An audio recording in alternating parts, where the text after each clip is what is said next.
I'm the CTO at Zoa, as you mentioned. So we are a green energy tech organization. If anybody remembers Bulb Energy, it was the rollout of Bulb after it went through administration. It went into this other startup. We were acquired by Centrica about a year ago, so British Gas you might know of.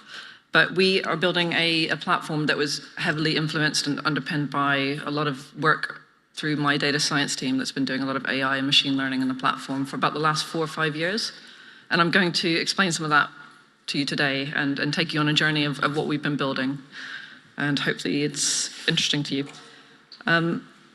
So I don't actually, one thing I was going to say is I don't come from an energy background. So when I joined there about 2 years ago, I was actually working in the dev security space and before that in publishing. So this has been quite an experience for me. And hopefully it will help you understand just the amount of complexity that sits in energy and just how much that's going on in transformation, just like finance went through about a decade ago.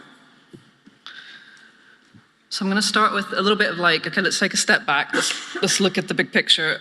So our platform is trying to get mass consumer adoption around electrified devices in their homes. So this is trying to get people to say, okay, we want to reach net zero targets by 2030. That's probably not going to happen. But at least trying to get the consumer to adopt these devices. This is like solar panels, so photovoltaic, solar panels, batteries, heat pumps, electric vehicles. It could be smart IoT devices as well, although we haven't really expanded our platform into that space yet. But as you can see, the opportunity is huge. Here in the UK, there's about 60 million people that live in the UK, but we looked at some key markets for ourselves, particularly around Australia, New Zealand, and lots of markets in Europe and some in the US as well, and here in the UK. Because we came from Bulb, we have quite a weird genesis. We were able to retain a lot of the data from Bulb as well. So we've been able to train some of our machine learning models on hundreds of thousands of home profiles that had time series data for several years, which has helped us kind of leapfrog into what we've been doing now. But as you can see, this space is only going to grow. And we're trying to get people to move away from coal fire and those type of resources in terms of powering their homes. So I was going to start with there's this phenomenon called the Great British Energy Surge, and I don't know if anybody's ever heard of this, but anybody want to shout out what they think this might be? There might be a clue in the picture. This is when people doing great intelligence just ulcers and whatever. Yes, yeah, definitely. That is exactly what this is. So I think that, yes, you might have seen the BBC documentary series that explored this. But there is this phenomenon where there's massive spikes on the grid. And as you rightly said, I'll repeat back what you said. I think it's less so now that we do streaming on demand, but back in the day, when we used to have to watch television series such as EastEnders and Coronation Street are big ones, when the adverts would come on, everybody would go and boil the kettle. Kettles are actually quite intensive energy usage devices in our homes. That would put a spike on the grid, and they had to be able to basically account for that to happen and be ready for it. And supply and demand on the grid is actually a very fine balancing act all of the time. That's how we get things like major brownouts and blackouts. And if you look more globally, that's how things like when natural disasters hit or there's a freak sort of solar vortex, say in the US, that's how grids just completely fail because they're not really built for that kind of mechanism, that sustainability. And that can have real life consequences. So we think about that when we're building our platform as well, because we're taking direct control of these devices in people's homes. And that can have real world consequences. Underheat or overheat someone's home, that can be actually quite a big deal, especially for the vulnerable. So I'm going to tell you a little bit about Sally's story, which all of these images are AI generated. Which I love because they're kind of awful, but thank you, ChatGPT. But this is going to try and explain what is it we're trying to do? What is our platform trying to do and what kind of problem is it trying to solve? So this is Sally. So she looks quite realistic. It's getting better. She doesn't have 6 fingers, I don't think. She's got solar panels on her home. She's also got this air source heat pump, which is this big white thing. which actually is a whole systems replacement. Like you have to replace radiators and all kinds of thermostats, everything when you do this. She's also got her solar battery. I don't know why she's leaning on it. She's also got an EV charger and an electric vehicle plugged into the home as well. This is becoming more and more of a common setup. Like some of the current customers that we've had, they're actually working with things like city councils in the UK to expand this and saying like the blueprint of the home is going to include this type of smart meter, but also these kind of energy assets right from day one. And we're going to give control of that either to a landlord, a tenant, or somebody who actually owns their full home. And so we have to model this inside our systems as well in terms of hierarchies of how to do this. She's quite sad though, because if anybody has lots of things in their homes, I mean, you can even, like, if you don't even have these assets, just think about how freaking annoying it is, the number of apps we have on our phone to do things like, oh, look, my doorbell is suddenly pinging off, and oh, look, I need to like make sure that my home is heated to 21 degrees by the time I get home. But it's not connected. These things are all disconnected, and you can't actually manage these things as a entire ecosystem, entire system together. And so she is quite sad.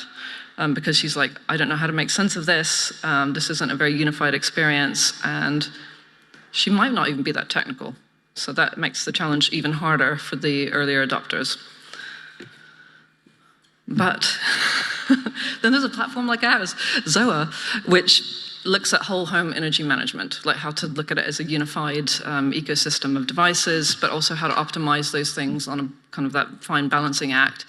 The way we try to incentivize consumers is we can save them a lot of money every year because these things cost a lot of money to invest in.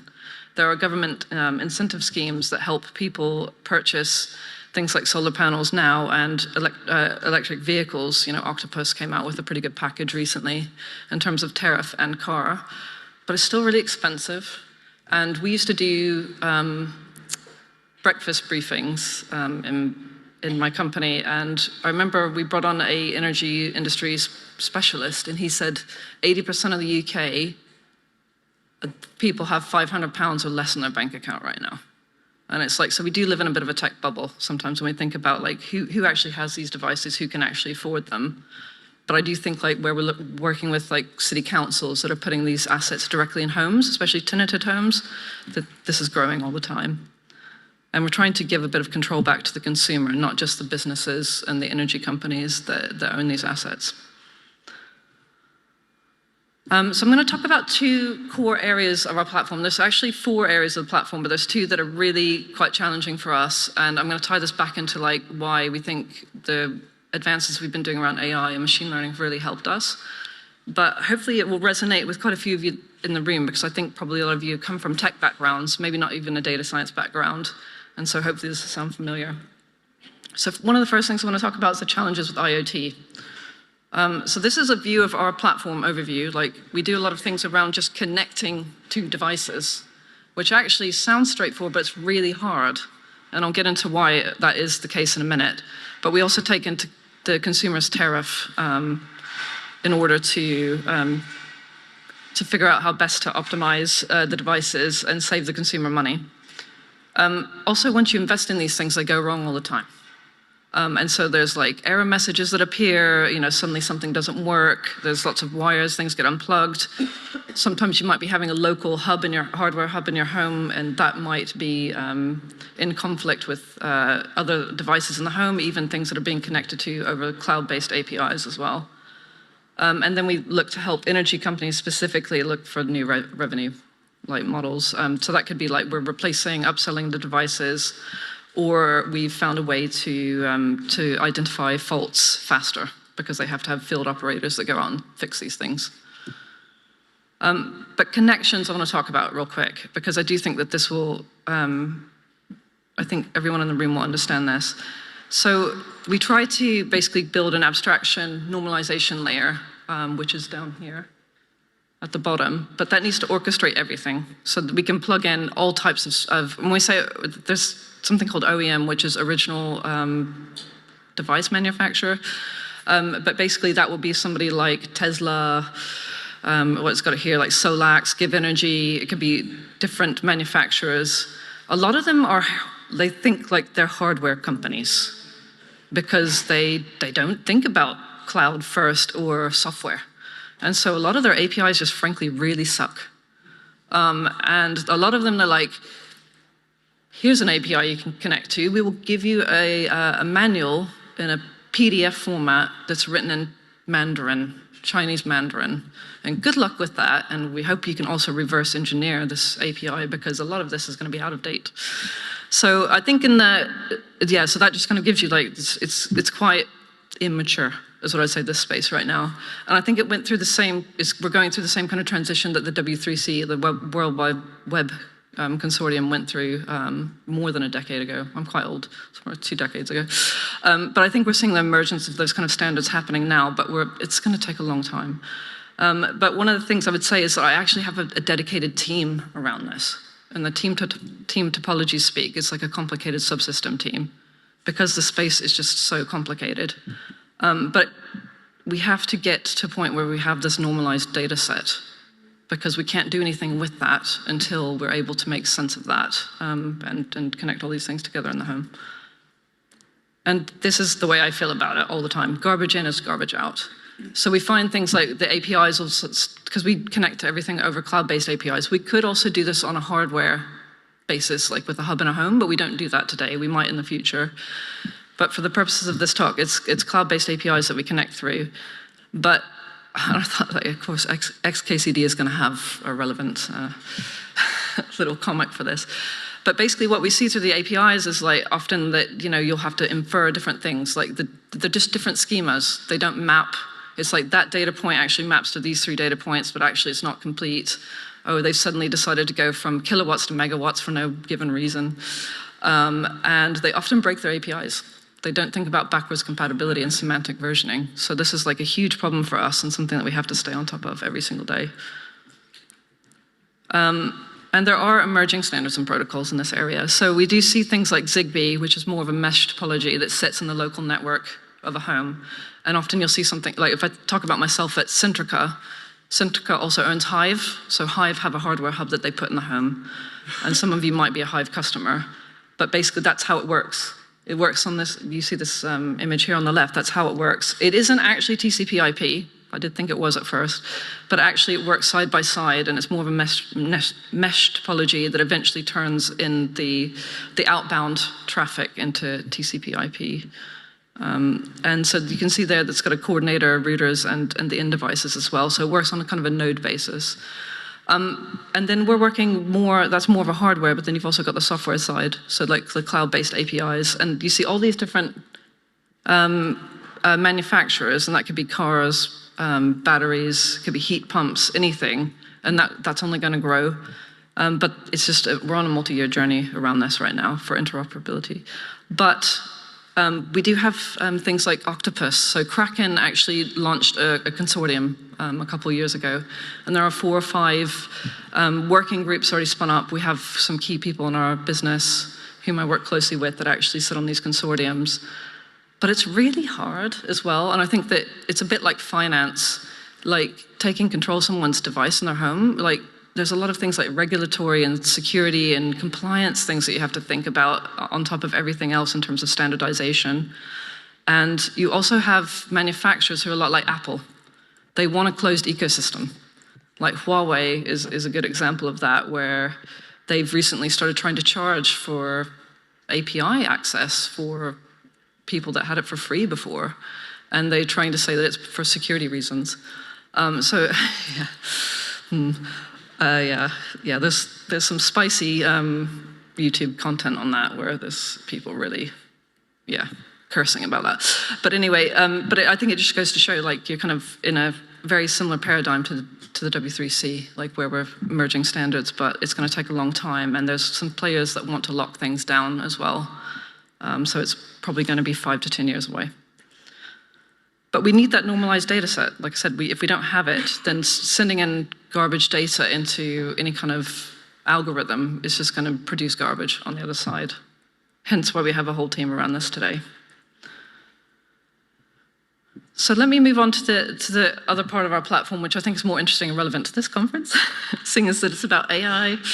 But like I said, I do have a data science team, so my organization isn't that big, but I have a data science team of 6, which actually, comparative to the size of the organization I have, is actually quite large. And they've been working, they all worked at Bulb. So they've all been working on these projects for the last 5 to 8 years. So it's a really long time. It's not like we just got started, which actually, like I said, has helped us go forward quite far compared to a lot of our competitors. But what we look to do is basically produce a digital twin of the home.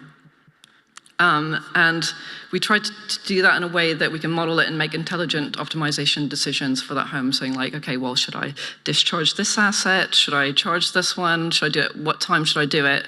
And I'll get into the way that we do that in a second. So this is kind of an overview of the way it works.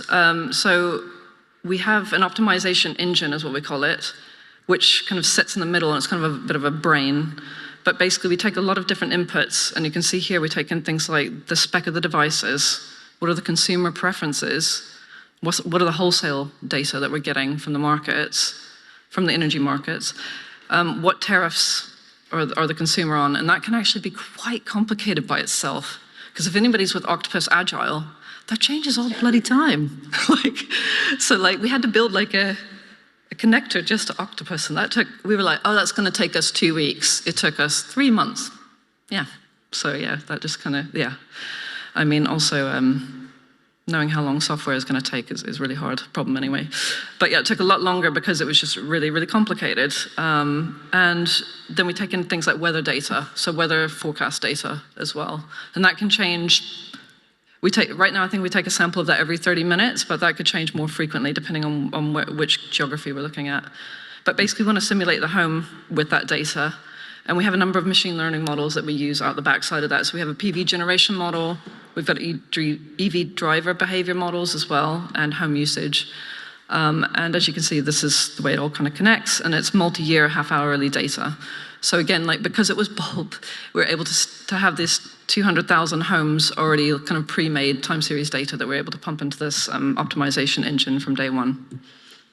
And this is just a different view on it to make it a little bit easier maybe to read than the other one, and maybe it's a little bit more descriptive about what you can do as well. But I think it also neatly describes, there's different inputs that come from this side that are histories that create forecasts. And then you have your assets that sit at the top, and then you have other costs and constraints that feed into the bottom. When you see the term DER, it means it's distributed energy resource, which could be the things I've already talked about, EVs, heat pumps, solar panels, batteries. Today we're using, we're moving away from this, but for a long time I wanted to try and also demystify something. We've been using a deterministic rules-based algorithm for some time. And I don't know, I do a lot of these talks, and I think about other similar talks I've given in the past, and people say, where do I start? And I think people think, we got to use the latest, greatest algorithm and technology. But actually, this held up pretty well for a long time, and we did this with a lot of Python. But I think that we're outgrowing it, essentially. There's going to be too many variables and too many different kind of equations that this just won't hold up in the long run in terms of adding new assets and growing our geographies and the number of homes that we have on our platform. But like I said, we've been using a more deterministic model for about 2 years, and we're moving away to reinforcement learning, which I'll get onto in a second. But deterministic, I'll just quickly explain this in case the audience isn't that familiar. It's more like you have certain inputs and you can pretty much expect certain outcomes. With something that's more close to reinforcement learning is more of a stochastic model. And that means that you have just a lot more variability on either side and how to determine the inputs versus what comes out the other end. So it's not deterministic. And what have we been doing? So we've been doing a reinforcement learning gym, and I'll talk about our simulator in a minute. But basically it's a training ground where we teach how to basically make decisions off the profiles of the homes. So it looks at both the historical profile, but also looks at forecasts, like predictions about what's going to happen over the next 24 or 48 hours, and it can compare that against what it's seen historically as well. But with reinforcement learning, it uses something called rewards. So that's how how the agent itself, it takes better decisions over time. And we use a particular type of algorithm called proximal policy optimization. I'm not going to talk too much about that, but I do have some links in the slides if people are interested, or take a picture and read up on it, because I can't explain that in the half an hour I have. But basically, I'll try and simplify what it means, though, which at the time we did this 18 months ago, that was pretty leading edge. 18 months has gone by. Maybe it's not leading edge anymore. I don't know. But basically what it allows us to do is make decisions in more smaller increments. That it's kind of almost like a safeguarding way of using an algorithm that means that we can't go too far off track when we make these decisions based on the device and what action to take. But like I said, I'm not going to go into that too much. And then basically it's more of a neural network based approach. So we take all these inputs and we decide on what modes and settings for the device. And we do that every 5 minutes at the minute. We felt like that was a good time period to do that. We could do it on a higher frequency, but using cloud-based APIs, you can't. If we were tied into local hardware, we could probably do it on milliseconds, but we didn't really see the need to do that. But right now we take decisions every 5 minutes. It doesn't mean that it actually does anything different. It could say, like, actually the same mode should be the same. It actually hasn't changed. So we don't need to discharge or charge this device at this time.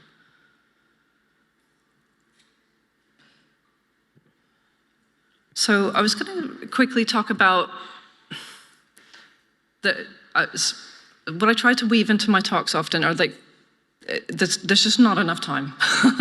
But I tried to talk about things that I felt like have really given me a lot of grounding and understanding, but things that I found really compelling. And this particular book, I read this in the last year. I just happened to see it in a bookshop and thought, this looks interesting. Turns out it's really fantastic, this book. And it talks a lot about how humans evolved. So like, how did our biology evolve? How did our brain structures evolve? And it talks about the neuroscience that sits behind it. But when you read this book, he breaks it down into like 5 key areas where there were basically like evolutions that allowed us to keep becoming like, the kind of number one sort of on the planet in terms of like human development. And it talks about how things diverged on different branches of the tree as well. Like we have bilaterals and kind of more mammals, and how the brain structure was designed around steering and how steering led to decision making. But it's really interesting because it talks about like reinforcement learning and like how do we come to anticipate but also seek out rewards, and how do we avoid things that were negative as well. But there's this really interesting quote in the book around the importance of curiosity in reinforcement learning algorithms. Suggests that the brain is designed to learn through reinforcement, such that the brain of early vertebrates should also exhibit the same curiosity. And I think that's true. And so like the next thing I was just going to show was, again, read this book. If I could read this book, it's really good.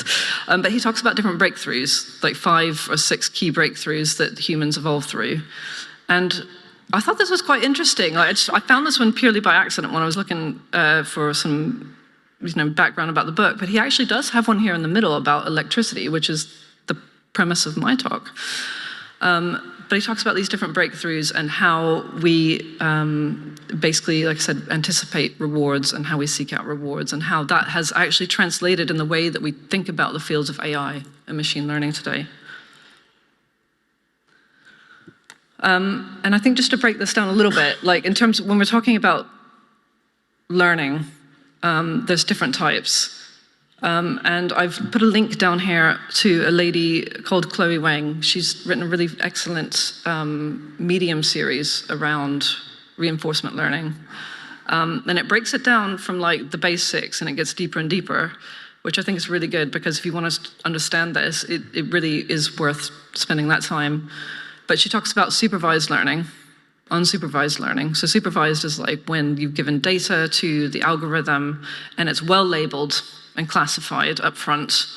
So it's pretty, again, it's more deterministic. Unsupervised is like it's not well labeled. You give it a data set anyway, and it's able to, over time, infer like, okay, these things look more like a cat, or these things look more like a dog.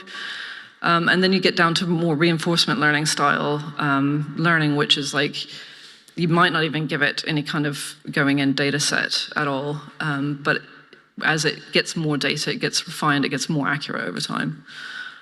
But I think what's really interesting to take away from this one was when we talk about deep learning, neural networks, which is in the space that I'm in, and coming back to the book that I showed before, it's like our brain structures mimic what happens inside computers.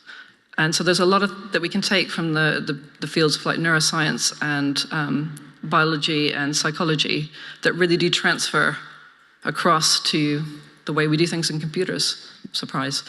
But I did think that this was a really interesting kind of set of concepts. And I think like when you think about that too and kind of get that straight in your mind, it actually helps understand the concepts a lot more deeply and better. But proximal policy optimization, I'll just come back to that for a minute. So we use this to train our agents. And I'm not going to explain what this long, bloody mathematical equation does. There's a lot of maths and science behind it, just believe that. But like I said before, it allows us to not take overly large incremental steps as we're trying to train our models and destabilize the learning process. So I'm just going to leave it there for a second. I think people are taking pictures.